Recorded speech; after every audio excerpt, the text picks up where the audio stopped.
ओम शांति। आप सभी का बहुत बहुत स्वागत है आर्ट्स ऑफ लाइफ सीरीज के इस प्रोग्राम में। एपिसोड है 14 पे। Sorry about that. इससे पहले हम शुरू करें, एक पल हम परमात्मा की याद में बैठते हैं, उनकी आवाहन करते हैं।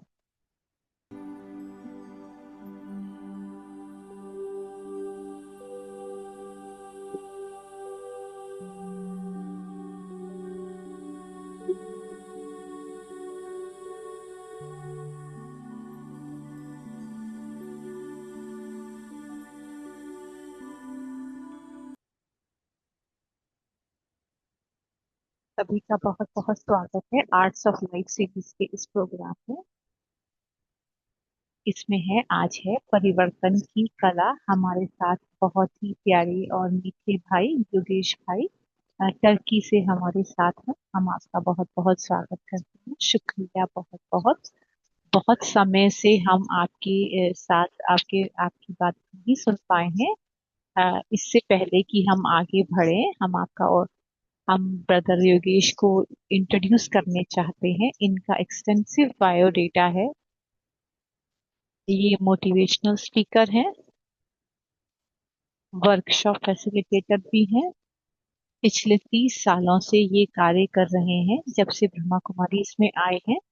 अफ्रीका में इनका जन्म हुआ है, मलावी में, लेकिन इनका इंडियन बैकग्राउंड है। इनका पालन यूके में हुआ है। इन्होंने इतने सारे सेमिनार्स कराए हैं पूरी दुनिया के अलग अलग पार्ट में। यूके में भी ये काफी सारे जो टॉपिक करते हैं, cover secrets of life, stress free life. हम ब्रदर के बारे में क्या पसंद करते हैं, ब्रदर ब्रदर बहुत ही नम्र हैं और प्रैक्टिकल हैं। ब्रदर हमें एक या दो स्टाइल दिखाते हैं, स्लाइड्स दिखाते हैं, जो बहुत ही इफेक्टिव रहती हैं, बहुत ही फैसिलिटेशन मोड में रहते हैं। इनकी ट्रेनिंग जो है वो academy of better work work से आती है, ज्ञान सरोवर से, और global retreat centre in England से है। ये काफी सालों से इंस्ट्रूमेंट हैं, निमित्त हैं टर्की में सेवा करने के। ये वहां पर है। मैं सिस्टर क्लाउडिया से कहूंगा, सिस्टर अनु और सिस्टर क्लाउडिया, इनका योगेश भाई का स्वागत है। ओम शांति। गुड मॉर्निंग योगेश भाई। बहुत आपके साथ मिले थे हम मधुबन में, बहुत अच्छा लगा। अब फिर से हम आपसे मुलाकात कर रहे हैं। हम जा रहे हैं परिवर्तन के लिए। हम यहाँ पर वेदर भी परिवर्तन हो रहा है। हम सर्दियों से बाहर की स्प्रिंग ऋतु में जा रहे हैं। हमें अपना नेचर भी इसी तरह परिवर्तन करना है। मैं आपका स्वागत करती हूँ इतने सुंदर फूलों के साथ। ये तो स्प्रिंग टाइम है। हम आपको ये स्वागत करते हैं इन फूलों के साथ। आप हमें बताएंगे कैसे कैसे हम सर्दियों से, कैसे हम बाहर की ऋतु में आते हैं, हमारा को कैसे। Thank you so much sister क्लैरिया। कुछ हाउस कीपिंग है। आप इंटरप्रिटेशन का आइकन पर क्लिक कर सकते हैं और अपने लिए जो है भाषा चुन सकते हैं। थोड़े समय के लिए कोई प्रश्न हो तो आप इस आंसर को चैट बॉक्स में लिख सकते हैं। और मैं भूल गया कि आज स्प्रिंग इक्वोनॉक्स है। जैसे सिस्टर क्लाउडिया ने कहा कि हम स्प्रिंग में जा रहे हैं। और एक इंडिया में तो गर्मी से सर्दी है। और thank you Claudia sister. Thank you Manoj भाई। ये यहाँ पर क्विनॉक्स स्प्रिंग है। नेरोज फेस्टिवल कुछ होता है वहां पर। कल इंटरनेशनल डे ऑफ हैप्पीनेस था, खुशी का इंटरनेशनल डे था। इसको हम मीनिंगफुल डे, आज के दिन को हम बना सकते हैं। जब मैं ये टॉपिक लेकर आता हूँ, परिवर्तन, ट्रांसफॉर्मेशन, ये मुझे याद कराता है हमारा स्लोगन, जो बहुत समय से हमारा चल रहा आता है। When I change, world will change. अब मेरे स्व परिवर्तन से सृष्टि परिवर्तन है।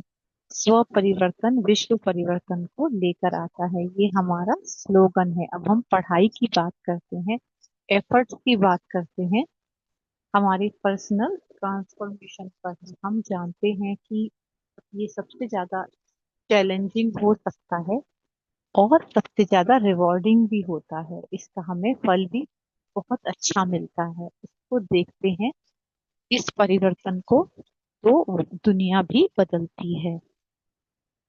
परिवर्तन जो है वो होता है, इंक्रीमेंट्स में होता है।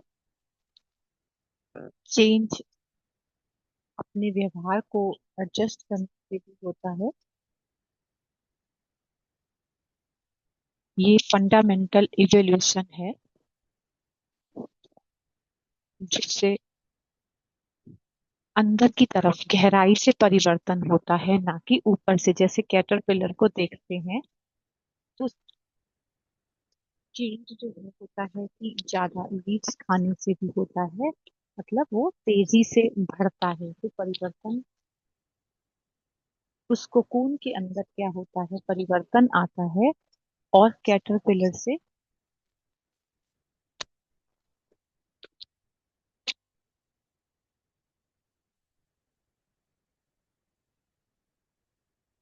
तो जैसे कि कैटरपिलर से बटरफ्लाई बन जाता है। परिवर्तन कोकून से कैसे होता है, तो जैसे हम परिवर्तन को, फर्नीचर को चेंज करते हैं, मतलब जैसे हम नया फर्नीचर घर में लेकर आते हैं,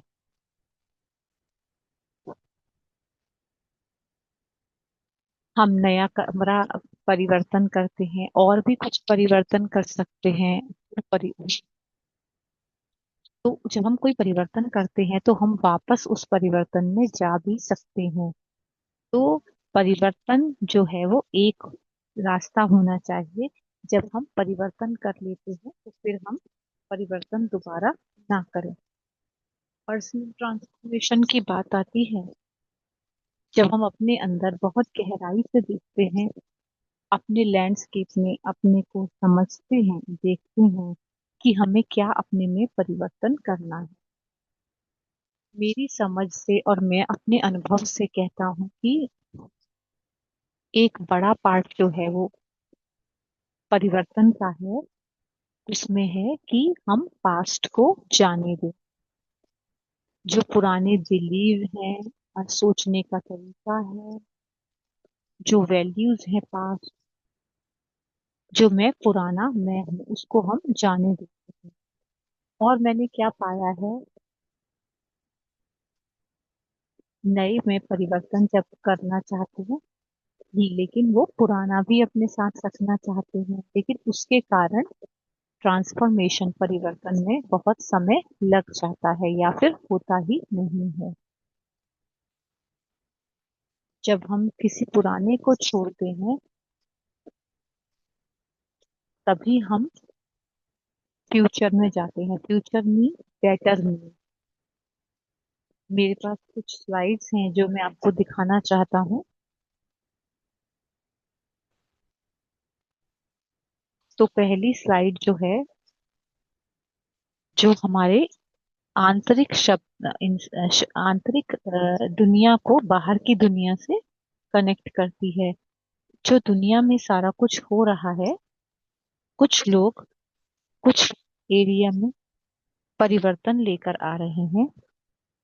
मैं आपको दिखाना चाहूंगा ये इमेज, जो मेरे को टीनेजर में बहुत जरूरत थी।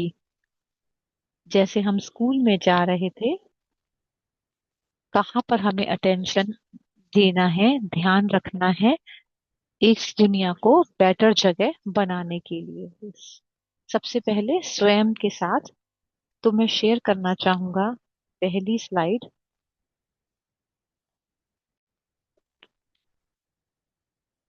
यहाँ पर हम देखते हैं, ये है ट्रीज ऑफ क्लेमिटी, आपदाओं का पेड़। ये अगली ट्री है, बहुत सुंदर नहीं है, जिसमें सारी प्रॉब्लम को दिखाया गया है। और मैं नीचे जाता हूँ थोड़ा सा, तो आप देखते हैं कि ये इतना सुंदर पेड़ नहीं है। इसकी ब्रांचेस भी मुड़ी हुई हैं, शाखाएं, एक एक शाखा हम पुरानी जो बुरी बात है उसको संसार की दिखा रही है, पॉलिटिकल को दिखा रही है, सामाजिक दिखा रही है, टेंशन को दिखा रही है, इकोनॉमिक क्राइसिस है, यानी आर्थिक पॉल्यूशन है, और इस तरह से ये लिस्ट तो काफी लंबी है, अनएम्प्लॉयमेंट है।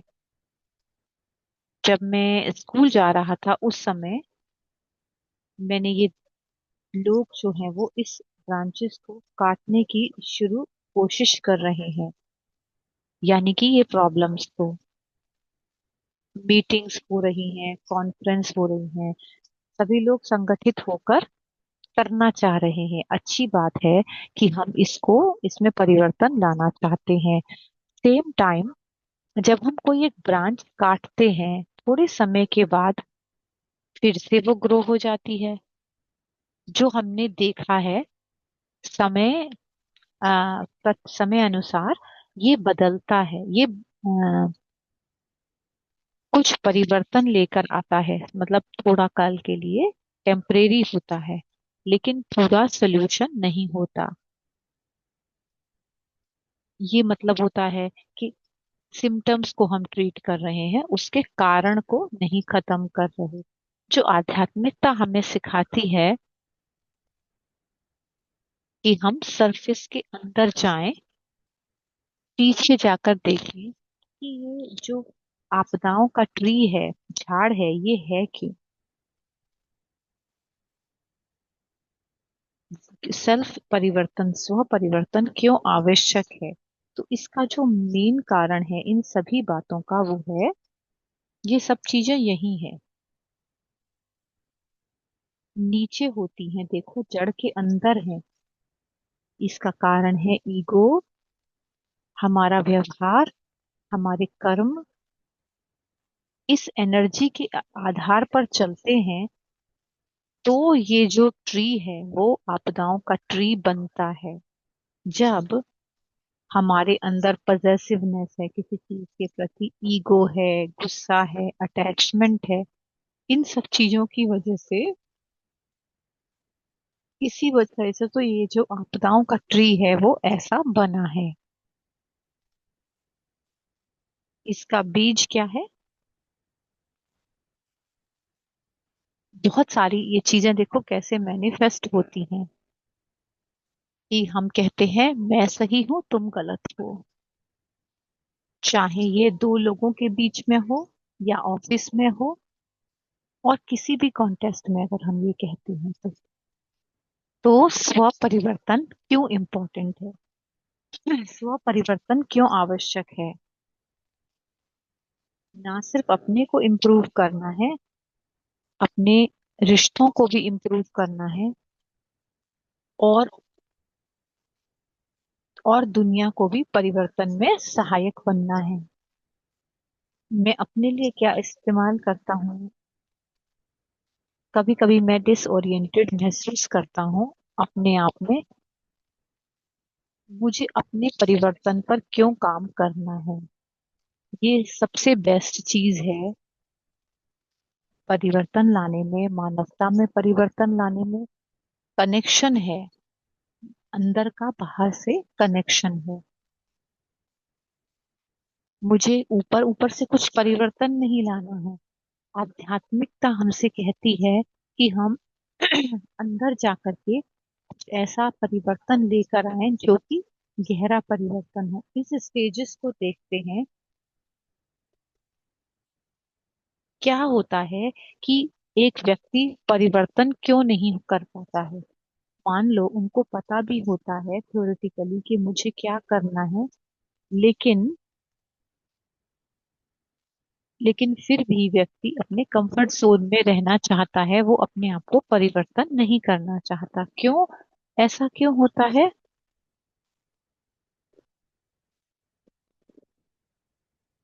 तो कंफर्ट जोन क्या होता है इंसान का, जिसमें तो एंजाइटी होती है, सोशल फियर होता है, नर्वसनेस होती है। ये फियर जोन होता है हमारा, जिसमें हम रहते हैं। देखो, एक तो कंफर्ट जोन है जहां पर हमें सेफ महसूस होता है और कंट्रोल में लगता है। उसके बाद हम पर कोई प्रेशर नहीं होता कि किसी भी तरह का हमें कोई परिवर्तन करना।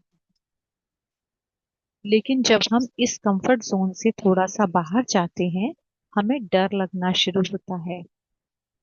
हमें महसूस होता है अलग तरह से कि जब ऐसा होता है तो हम बहाना बनाते हैं कि हम अपने कंफर्ट जोन में वापस चले जाएं, और हम दूसरे लोगों के ओपिनियन से भी इन्फ्लुएंस हो जाते हैं।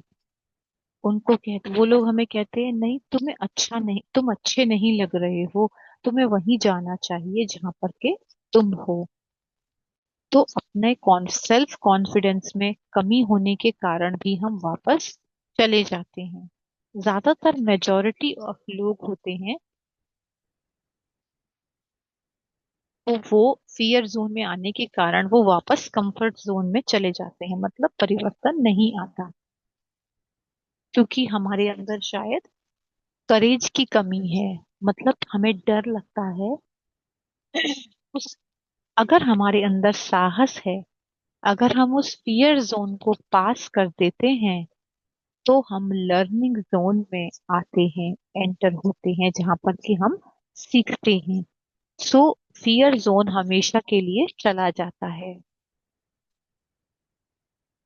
तो फिर हम पूरे संपूर्णता की तरफ आगे बढ़ते हैं। जैसे हम लर्निंग जोन में आते हैं, तो क्या होता है, हमें नए स्किल्स आते हैं, नई एबिलिटीज आती हैं। तो हम इसको जो हम पहले हैंडल नहीं कर पाते थे, प्रॉब्लम्स को, सिचुएशन को, अब हम कर पाते हैं। प्रॉब्लम्स, चैलेंजेस को हम अ, ज्यादा अच्छी तरह। तो हमारा जो कंफर्ट जोन है, देखो, वही अब बढ़ता जाता है। अब हम इसमें कंफर्टेबल होना शुरू हो जाते हैं, इस लर्निंग जोन के अंदर।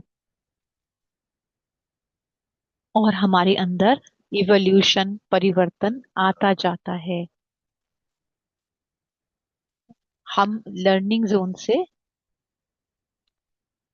ग्रोथ जोन में जा रहे हैं, जहां पर कि हमारे अंदर उन्नति होती है, जहां पर हमारे पंख पूरे खुल गए हैं। अपने अपने सपनों की दुनिया में हम होते हैं, और हमें अपना हमें अपना लक्ष्य मिल गया होता है कि हम उस लक्ष्य में आगे आते हैं। ये यात्रा है, ये एक यात्रा होती है जिसमें हमारे अंदर भावना होती है कि हमें गहराई से परिवर्तन लेके आना है। जब हमारे पास कॉन्टेस्ट नहीं होता, यानी हमें पूरा पता नहीं होता है, हम देखते हैं ये जो थोड़ा सा सच दिखाई दे रहा है वही सच है।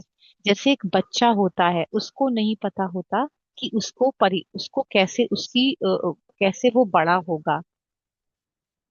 तो हमें डर लगता है, कॉन्फिडेंस भी कम होता है। तो साहस जो है वो बहुत जरूरी है, बहुत ही जरूरी चीज है, कंपोनेंट या कंपेनियन कहते हैं बदलाव में, अपने पूरे अपने संपूर्णता की तरफ जाने में। तो ये एक कंफर्ट जोन की एक साइड है। फिर प्रश्न आता है,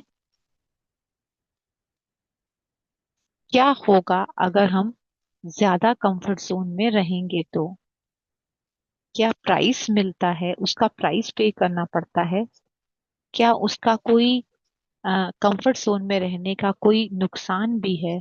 मतलब उसका डार्क साइड क्या है अगर हम ज्यादा देर कंफर्ट जोन में रहते हैं? तो क्या होता है, हम देखते हैं fear zone, learning zone, comfort zone.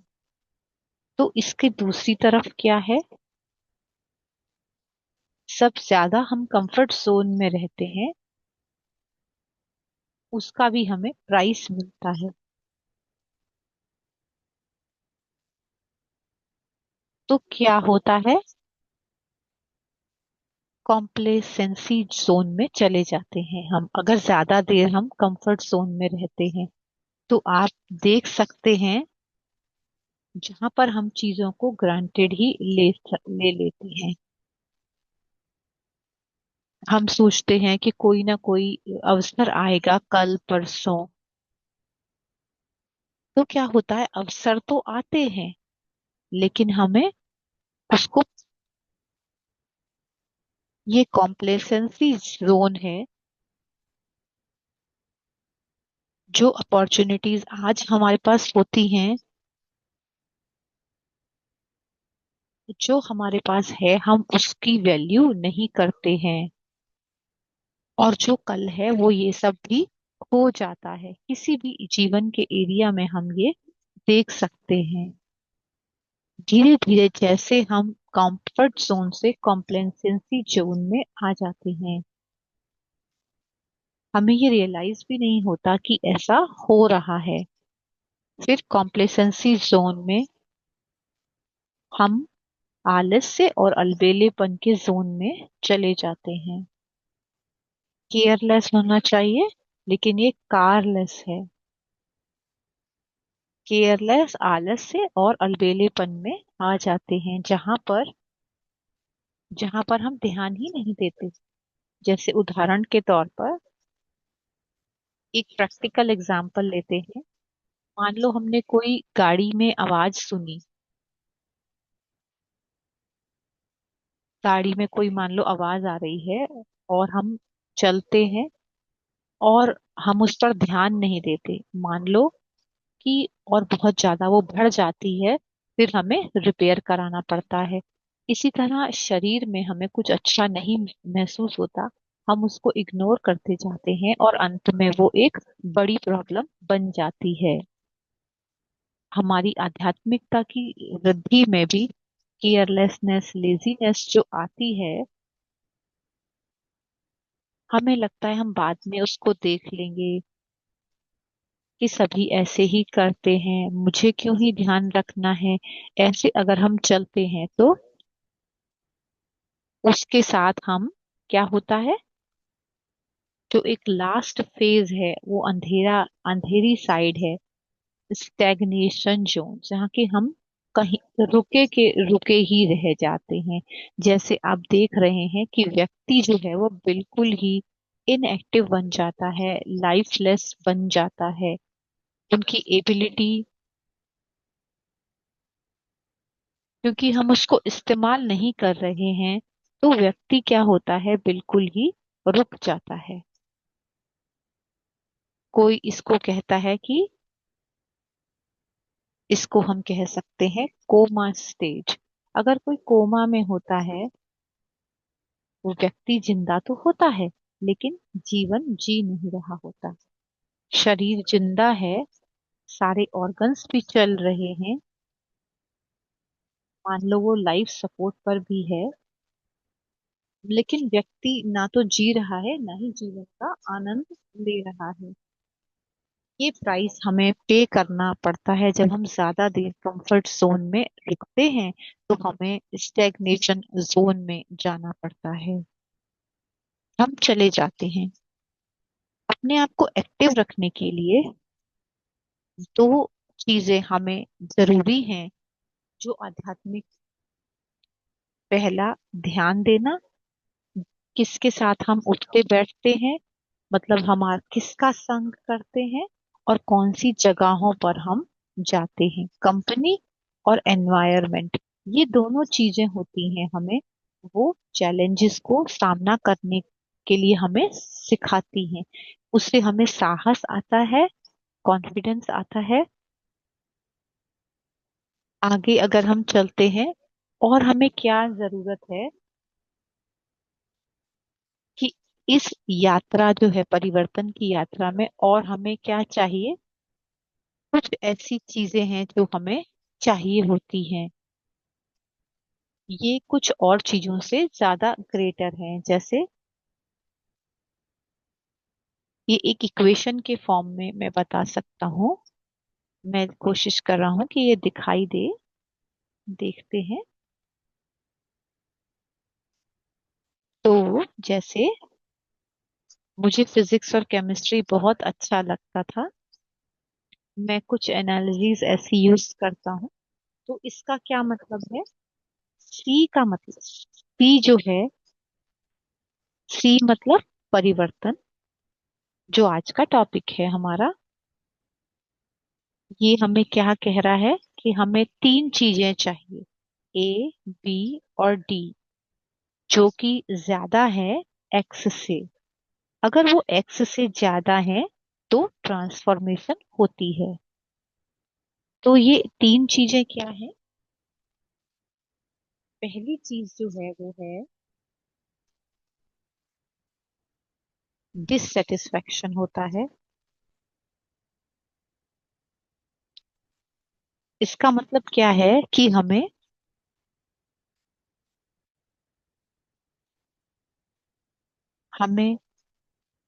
हमें फेडअप होना होता है, मतलब कि जो चीजें जैसी चल रही हैं उसमें हमें उससे हमें वो अच्छी नहीं लगनी चाहिए।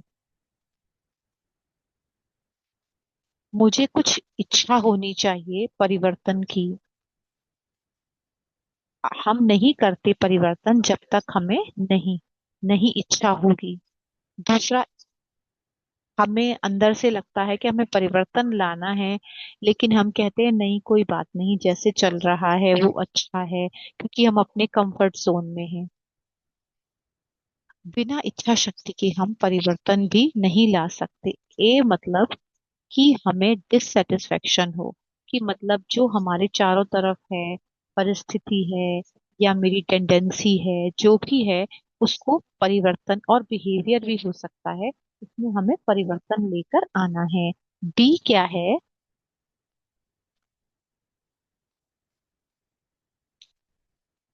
बी का मतलब हमें पता हो, क्लैरिटी हो कि क्या क्या स्टेप्स हैं, और हमें इच्छा भी हो।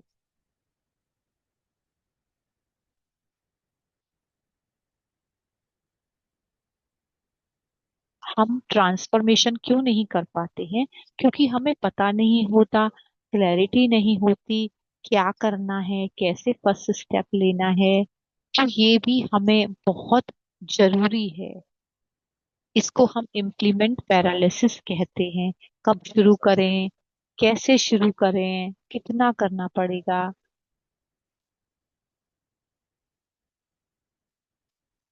क्या अगर हमें कोई ऐसी मदद करता है कि इस प्रोसेस को कैरा शुरू करना है, तो क्लैरिटी नहीं होती, कमी है क्लैरिटी की, कैसे हमने आगे बढ़ना है, तो हम परिवर्तन नहीं कर पाते हैं, तो कुछ भी बदलाव नहीं आता है। जैसे मैंने कहा, डिजायर, कि हमें परिवर्तन चाहिए, कि हमें कितनी इच्छा है वहां तक पहुंचने की, और मैं कितने परसेंट ओके हूँ, जो अभी चल रहा है वो ही मुझे अच्छा लग रहा है। डी का मतलब है एक्सेप्टेंस, स्वीकारता। कुछ सर्टेन डिसरप्शन के लिए मैं तैयार हूँ, आगे इस प्रोसेस में चलने के लिए। किसी भी तरह का परिवर्तन जो है वो डिसरप्शन लेकर आता है, मतलब पुरानी चीजों को, जो हमारे अंदर बहुत गहरी होती हैं। तो प्रश्न क्या है कि क्या मैं तैयार हूँ, क्या मैं स्वीकार करता हूँ डिसरप्शन, जिसकी वजह से मैं नहीं चाहता कि जो मेरी नाव है वो इतनी हिले, यानी कि रिश्तों में भी परिवर्तन आए, जो मैं रेगुलर तरीके से जी रहा था उसमें भी परिवर्तन आए। किसी भी तरह का परिवर्तन जो है आता है तो कुछ ना कुछ तो हिलजुल होती है, डिसरप्शन जिसे शब्द यूज कर रहे हैं। तो ए, बी और डी अगर वो ज्यादा है एक्स से, तो ये डिस तो ही ट्रांसफॉर्मेशन होता है। एक्स का मतलब है कॉस्ट, जो कि ट्रांसफॉर्मेशन का कॉस्ट हमें पे करना पड़ता है, कि क्या तुम्हें छोड़ना होगा इस परिवर्तन को लाने के लिए, मतलब क्या जाने देना होगा ऐसा परिवर्तन लाने के लिए। एक्स जो है वो ज्यादा होगा ए बी और डी से, तो मेरी जो परिवर्तन की जो आशा है वो आशा ही रह जाती है। मेरी इच्छा परिवर्तन की इच्छा परिवर्तन की इच्छा ही रह जाती है, परिवर्तन होता नहीं है। अगर कोई मिरर हो जिसमें हम अपने आप को देखें कि परिवर्तन की इच्छा क्या चीज है जो मिसिंग है, और मैं कहूंगा कि इसका जो सबसे बड़ा पार्ट है कि मैं पुरानी बातों को जाने नहीं देना चाहता। मैं नया तो चाहता हूँ परिवर्तन, लेकिन मैं पुराने को अपने साथ रखना चाहता हूँ। तो काफी मेहनत लगती है, इसमें बहुत समय भी लग सकता है।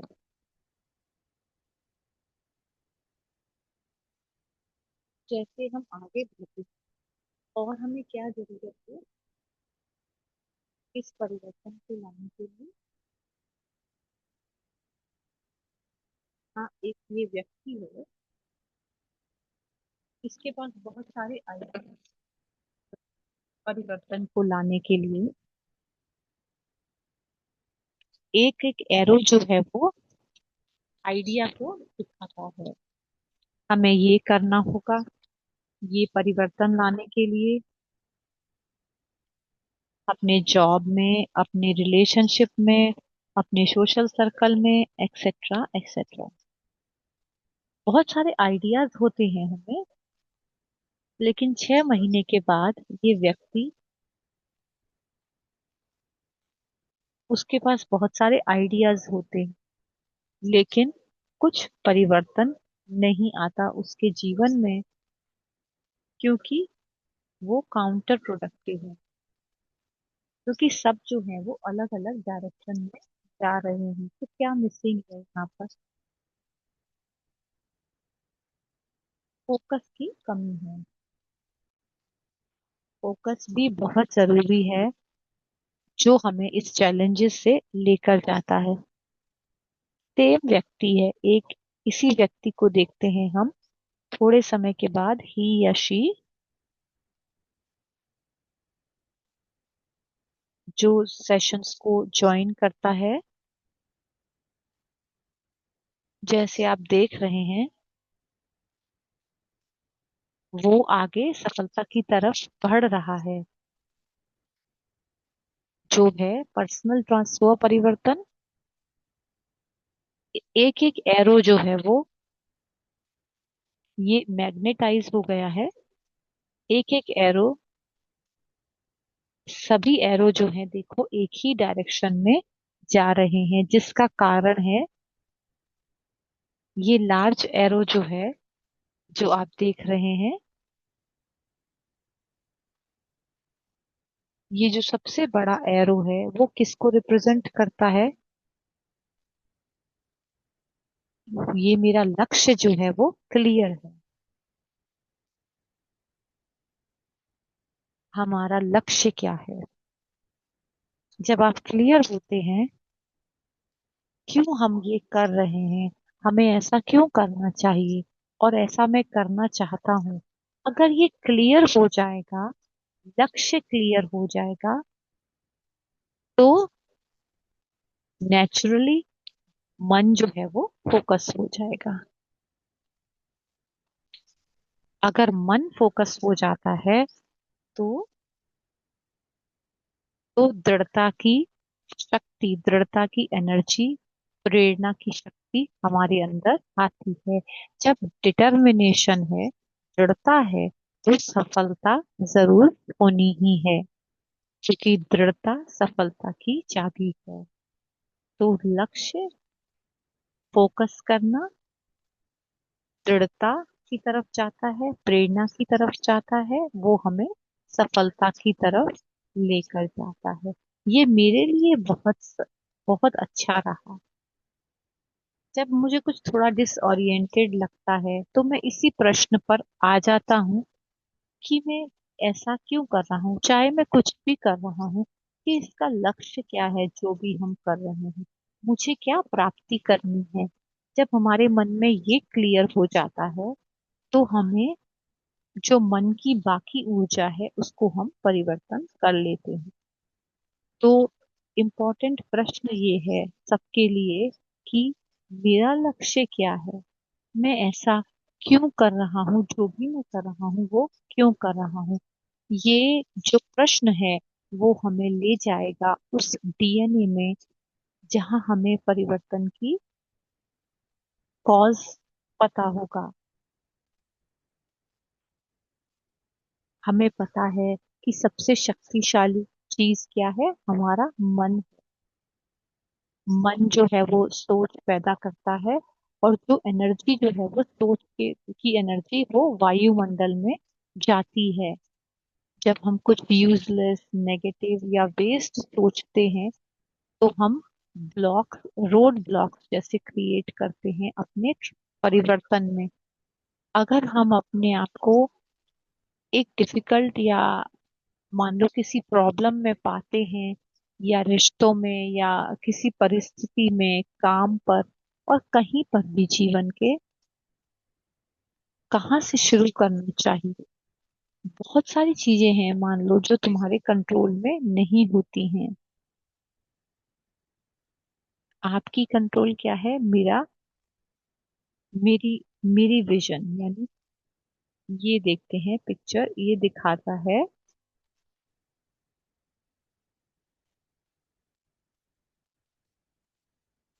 अगर हम चीजों को देखने का नजरिया बदलते हैं तो चीजें भी बदल जाती हैं।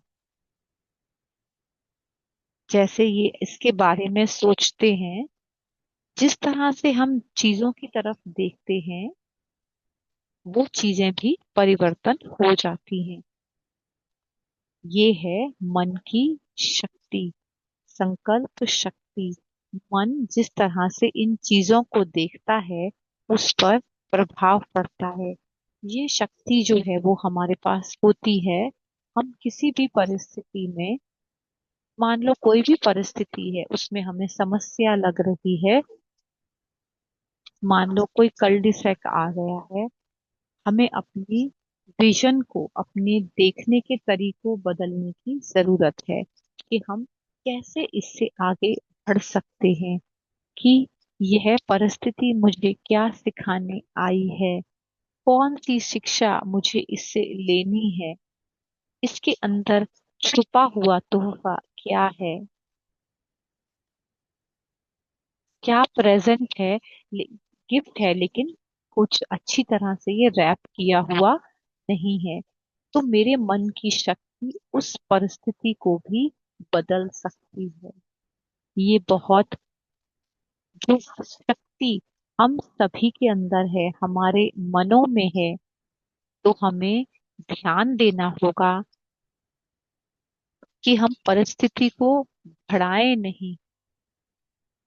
कि कोई प्रॉब्लम आई है, उस मंत्र को हम बार बार अपने मन में रिपीट करते रहें।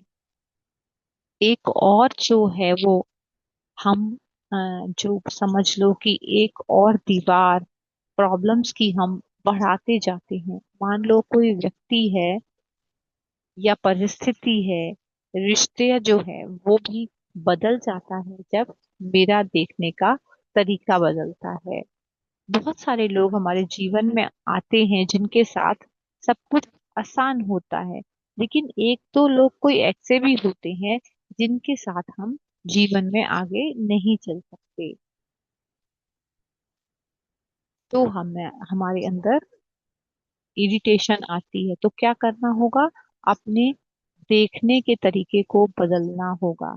उस व्यक्ति को मुश्किल व्यक्ति नहीं देखना है, ऐसे देखना है कि वो मेरा टीचर है, दूसरे रूप में आया हुआ है।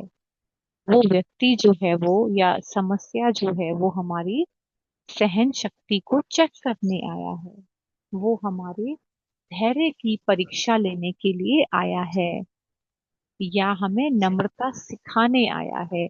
हमें अपनी इस देखने के तरीके को, अपने पर्सपेक्टिव को चेंज करना होगा। अगर हम प्रोटेक्टिव पॉजिटिव एनर्जी उस सिचुएशन को देते हैं तो वो परिवर्तन हो जाता है। या दूसरे व्यक्ति का एटीट्यूड आपके प्रति परिवर्तन हो जाता है। यही आध्यात्मिकता है जो हमें सिखाती है कि हमारे अंदर इतनी शक्तियां हैं। हमें सीखना है कि हमें उनको यूज करना है। ये लास्ट स्लाइड में दिखाना चाहता हूँ। संबंध हमारे भाई और आंतरिक दुनिया में मैं दिखाना चाहता हूँ कि मेरी पुरानी चीजें इतनी इम्पोर्टेंट क्यों हैं। जैसे दुनिया है, आपका पर्सनल दुनिया है ये,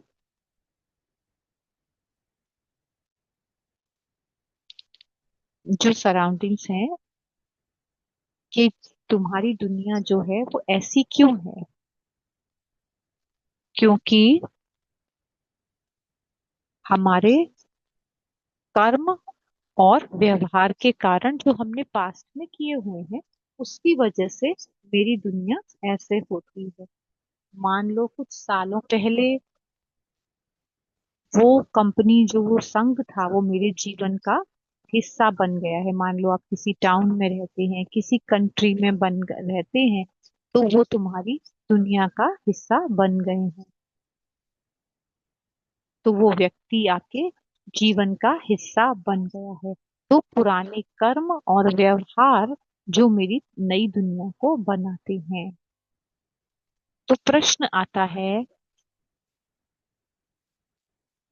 कैसे मैं कुछ एक्शन, कर्म और व्यवहार ऐसा कर सकता हूँ। तो हम कैसे चूज कर सकते हैं, वो डिपेंड करता है मेरी आंतरिक अवस्था के ऊपर। हमारी स्थिति कहेंगे, हमारा इमोशनल लैंडस्केप कैसा है। मैं कहूँगा वो कैसा चीजों के बारे में महसूस करते हैं। मैं कहूँगा कि इमोशनल ह्यूमन बीइंग जो है वो इमोशनल बीइंग है। हिस्ट्री में लोगों ने बहुत अच्छी अच्छी चीजें की हैं, क्योंकि वो अपने आप को, इमोशनल स्टेट होती थी वो हमारे चॉइसेस और डिसीजन से प्रभावित होती थी। हम ऐसा क्यों महसूस करते हैं चीजों को, क्यों वो कनेक्टेड है। हम चीजों को देखते कैसा है, हमारा देखना कैसा है चीजों की तरफ, तो हम वैसा ही महसूस करेंगे। जैसे आप एग्जाम्पल, आप ग्लास को पूरा आधे ग्लास को आधा, हम देखते हैं कि वो आधा भरा हुआ है या आधा खाली है। कोई परिस्थितियों को आप अपॉर्चुनिटी देखते हैं, तो हम चीजों के बारे में महसूस कैसा करते हैं। क्यों लोग एक ही चीज को अलग अलग तरीके से देखते हैं। तो ये विजन देखना जो है वो कहाँ से आता है, जिसे पर्सपेक्टिव भी कहते हैं, वो आता है वृत्ति से। एटीट्यूड मतलब हम किस तरह से सोचते हैं। वृत्ति मतलब हमारा अंदर का सिस्टम जो है वो कैसा है, किसको हम वैल्यू देते हैं, इम्पोर्टेंट देते हैं, और दूसरी चीजें जो हैं वो लेस इम्पोर्टेंट होती हैं।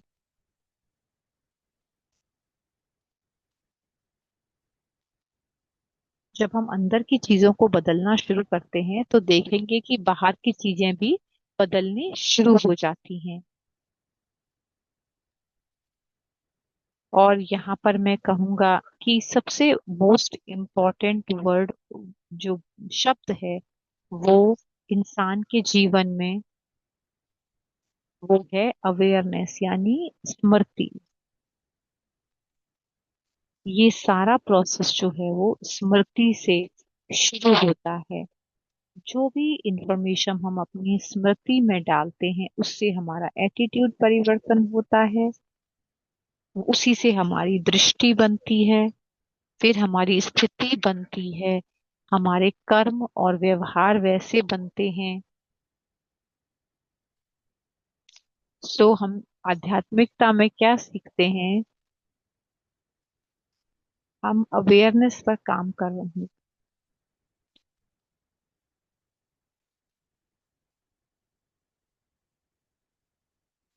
जैसे आपने देखा, मेरा मेरी अवेयरनेस मेरे बारे में कौन सी इंफॉर्मेशन में अपने स्मृति में डालता हूँ।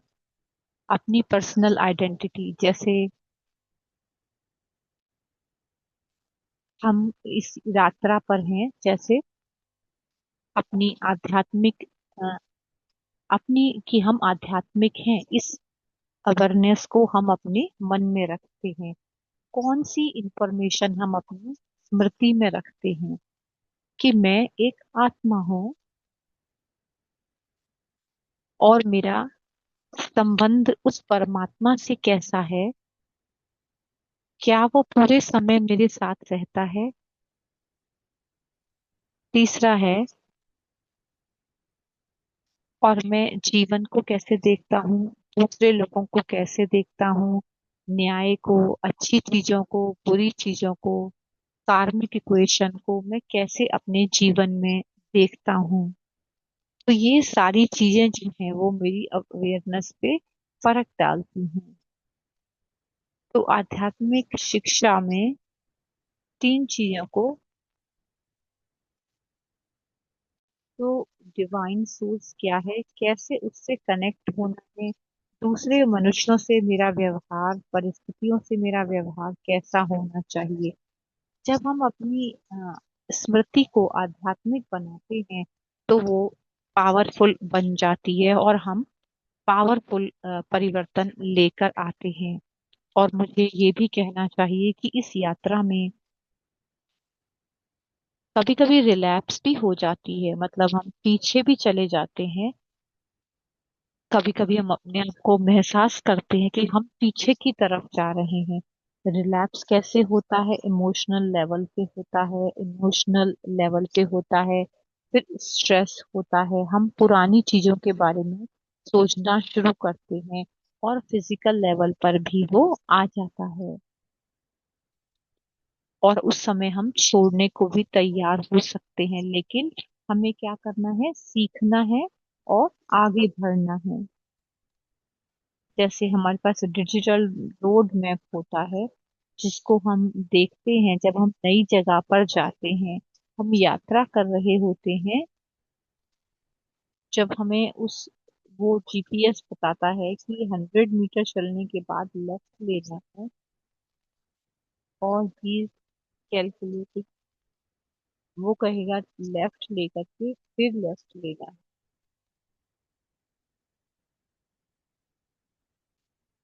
ये ऐसे नहीं कहता कि मैंने आपसे कहा था कि टर्न लेफ्ट लेना है और आपने टर्न लेफ्ट नहीं लिया, तो मैं आपसे मदद करूंगा। तो ये जो मैप आपको बता रहा होता है, इसी तरह से मान लो हम अपने रास्ते से थोड़े से भटक रहे हैं, तो हमें अपने आप को गाइड करना होना होता है, करेज से, प्यार से। आगे बढ़ने के लिए हमें स्टक नहीं होना है, उसके अंदर हमें अपने आप को आगे बढ़ाने का साहस रखना है, अपना गाइड खुद ही बनना है, और अपने डेस्टिनेशन पर प्यार से, इंजॉय करते हुए, खुशी से पहुंचना है।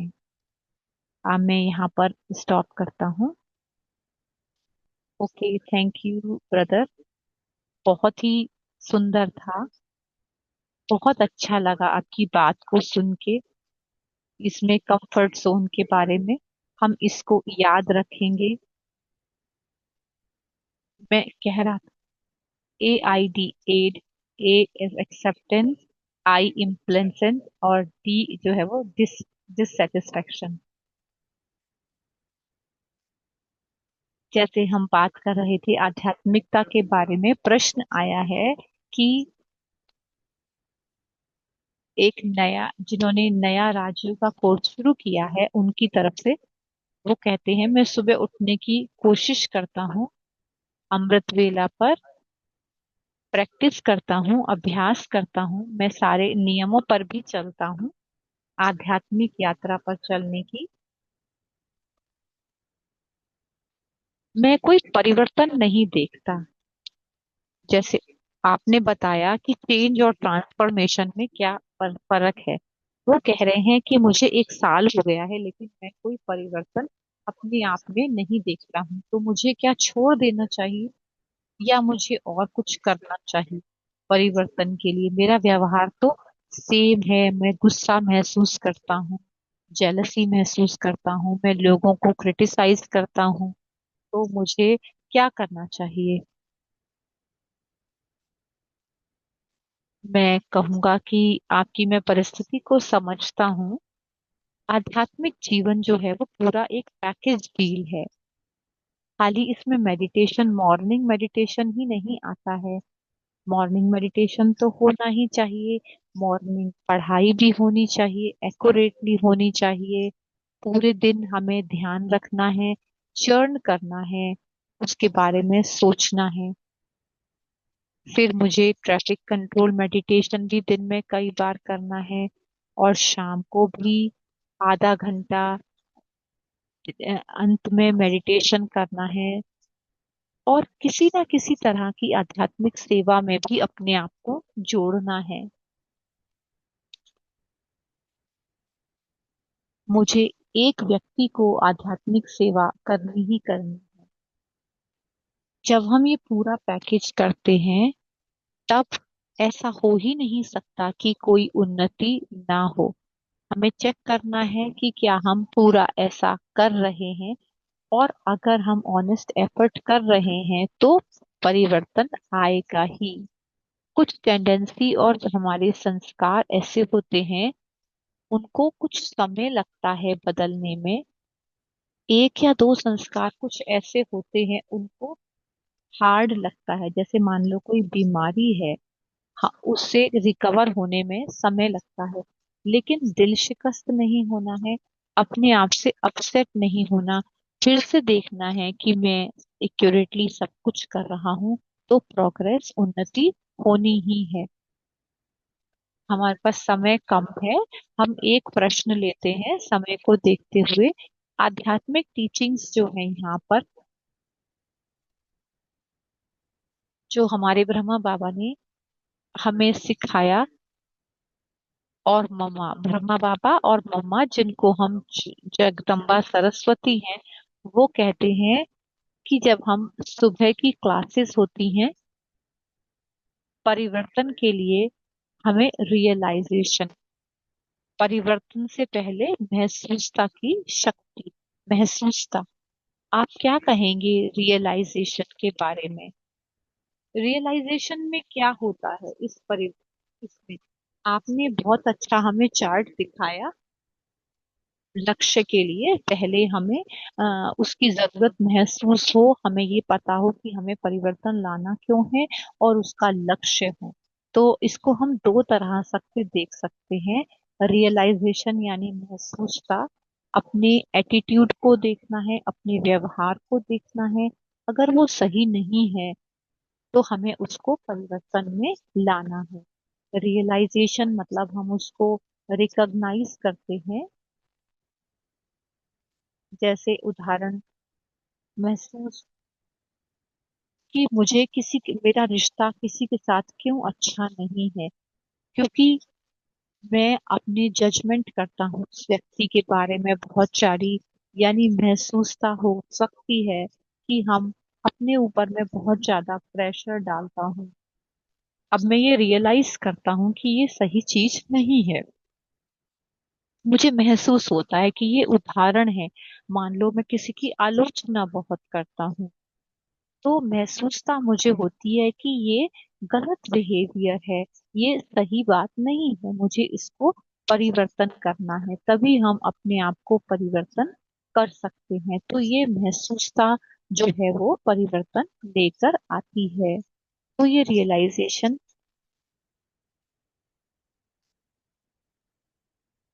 ये आध्यात्मिक लेसन को से हम जब करते हैं, जैसे उदाहरण के तौर पर, जैसे हम कहें मैं शांत स्वरूप आत्मा हूँ, ये खाती एक सोच और आइडिया ही रह सकता है। अगर हम इसको अभ्यास नहीं करते, इसको अगर हम महसूस नहीं करते, प्रैक्टिस नहीं करते, जब तक वो मेरे अनुभव में नहीं आता कि मैंने ये महसूस किया है कि मैं आत्मा हूँ, और मैंने इसको मानना शुरू किया है। मुझे ये महसूसता आई है, रियलाइजेशन आई है, जिससे जिससे हमें उमंग उत्साह आता है और परिवर्तन जो है वो जल्दी से जल्दी हो सकता है।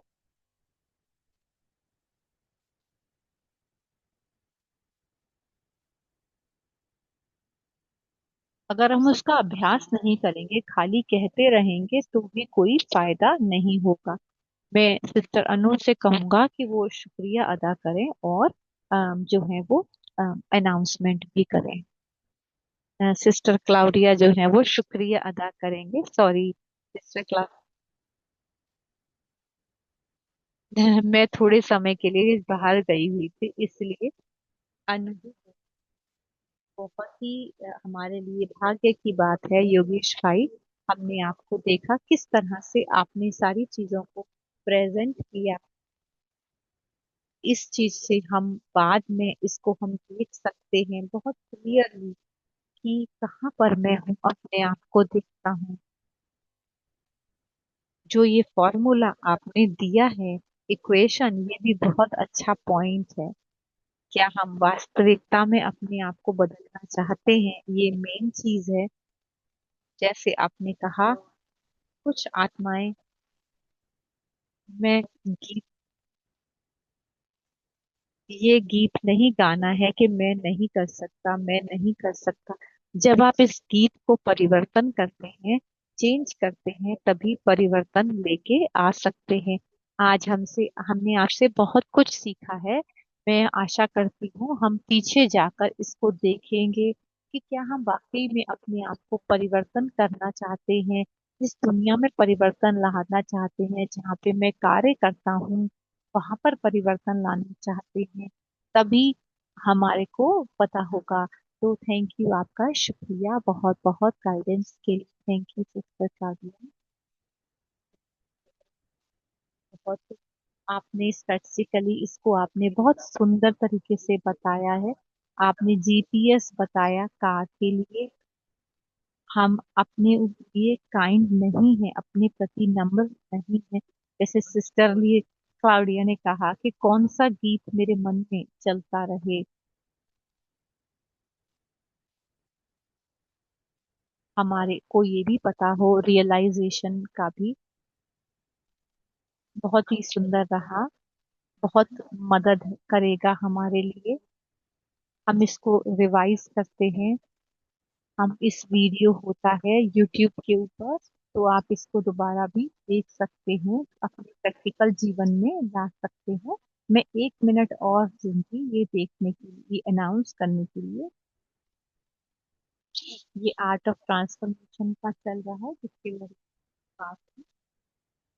हम एपिसोड 14 बी की तरफ चलेंगे, जहाँ पर इनर रिफ्लेक्शन कर सिस्टर डेबी के साथ, सिस्टर डेबरा के साथ हेलीफैक्स से हैं, जो 28 मार्च को होगा, सेम टाइम। इस पर हम और गहराई में जाएंगे और इससे हम कुछ और एक्सरसाइज अपने लिए करेंगे। आप जरूर हमारे साथ बने रहें। सेम ही लिंक रहेगा जो हमने आज भी किया है। अपने कैलेंडर को भी आप मार्क कर सकते हैं। उसके बाद वर्कशॉप होगी अप्रैल में। वेबसाइट पर भी मिल सकते हैं। 4 अप्रैल को होगा। इसको हम इंटरनलाइज कर सकते हैं, एक्सरसाइज कर सकते हैं अपने आर्ट ऑफ ट्रांसफॉर्मेशन के ऊपर। और मैं कहना चाहूंगी कि book values for life series की बुक आ गई है। हमें अथक सेवाधारी टीम को शुक्रिया अदा करती हूँ। अगर आप ऑर्डर करना चाहते हैं इसकी कॉपी, तो आप हमें कांटेक्ट कर सकते हैं। ये वेबसाइट है, इस पर जाकर भी देख सकते हैं। आर्ट्स ऑफ लाइफ इस यूट्यूब चैनल पर जाकर आप देख सकते हैं। प्लेलिस्ट भी देख सकते हैं, सभी जो ये प्रोग्राम होते हैं। हमें ये ब्रह्मा कुमारी के वेबसाइट पर जाकर आप हमें ढूंढ भी सकते हैं। Thank you. अभी हम ब्रदर योगेश अगर आप हमें मेडिटेशन कराना चाहें तो थैंक यू। इस क्विक फोटोग्राफ हम ले लेते हैं ब्रदर योगेश के साथ। फिर हम मेडिटेशन करेंगे। हम अपनी आध्यात्मिक सभी एक साथ एक ही रूम में पूरी दुनिया में। ये टेक्नोलॉजी कितनी अच्छी। अगर आप फोटोग्राफी करना चाहते हैं तो अपना कैमरा ऑन कर सकते हैं विद द ब्यूटीफुल।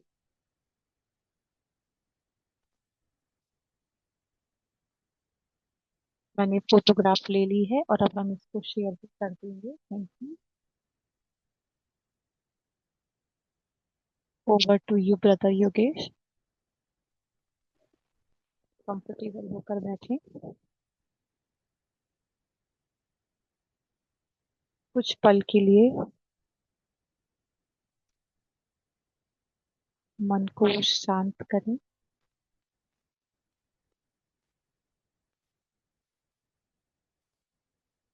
अपनी सोच को बाहर की दुनिया से हटाकर अपने ऊपर लेकर आए।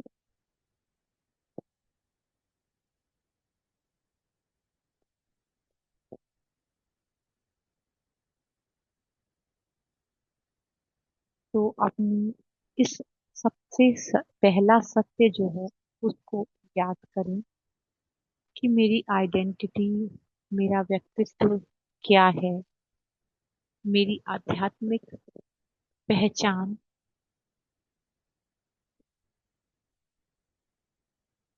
कि मैं एक आध्यात्मिक ऊर्जा इस शरीर के अंदर हूँ।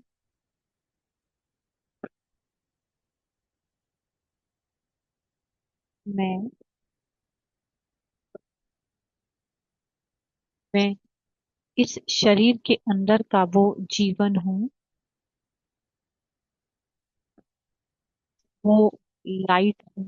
मैं आध्यात्मिक ऊर्जा हूँ, स्पिरिचुअल एनर्जी। मैं मैं इस शरीर रूपी मशीन को चलाती हूँ।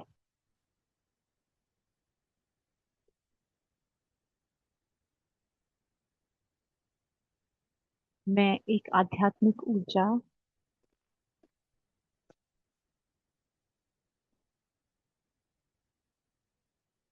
मैं मस्तिष्क के बीच में बैठी हुई हूँ।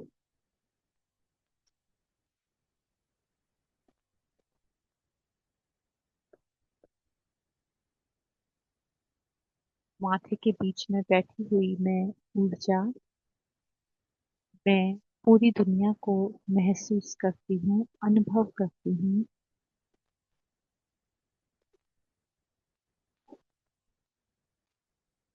मैं इन आँखों के द्वारा देखती हूँ। मैं इन कानों के द्वारा सुनती हूँ।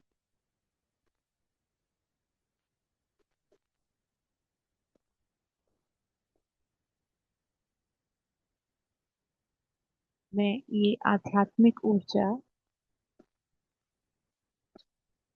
मैं अविनाशी हूँ। मैं लाइट हूँ।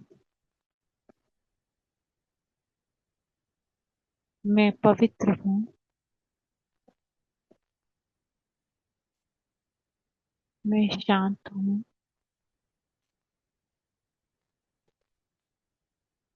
मैं स्थिर हूँ, स्टेबल हूँ। और मैं स्ट्रांग हूँ।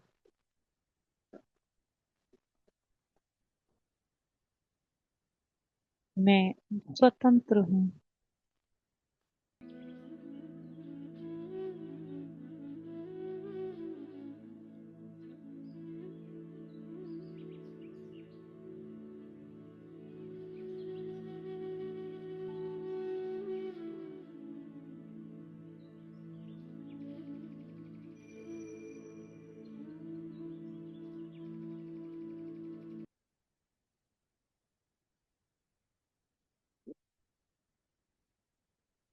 इस फीलिंग्स के साथ।